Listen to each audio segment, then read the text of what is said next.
I'm Dr. Charles Bauer. I'm one of the interventional radiologists at Goshen Hospital.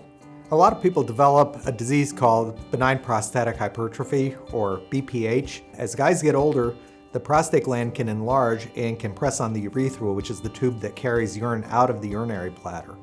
As it enlarges, it can make it hard to go to the bathroom. People will complain about difficulty getting started urinating, weak stream urinating, feeling like their bladder doesn't empty completely, and having to go to the bathroom all the time, including having to get up during the night to go to the bathroom. Benign prostatic hypertrophy, or BPH, can be treated in multiple ways.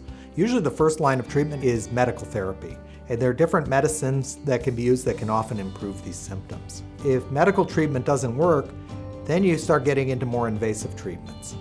And one of the options is that the urologists can basically do a surgical treatment where they put a scope actually in through the urethra and surgically scrape out some of the inside of the prostate to enlarge the opening so that the urine can get out more easily. Prostate artery embolization is a minimally invasive technique where we cut off blood supply partially to the prostate to cause it to shrink down and relieve the symptoms. So we could do it through a transcatheter embolization.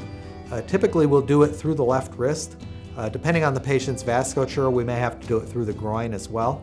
Either way, it's a same-day minimally invasive procedure, so the patient comes through same-day surgery. The procedure itself takes about 1 to 2 hours. The recovery time afterwards is anywhere from 2 to 6 hours, depending on whether we use the wrist or the groin for access, and then the patient's able to go home. Most patients are able to return to their regular activities within 1 to 2 days after the procedure.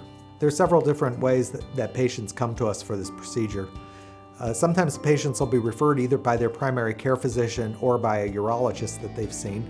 Other times the patient may come to us seeking more information about this treatment option. A good candidate for prostate artery embolization is somebody who has failed medical therapy and somebody who may have surgical comorbidities and wants potentially other options. We'd be happy to see and evaluate patients for prostate artery embolization in our clinic over in Heart and Vascular.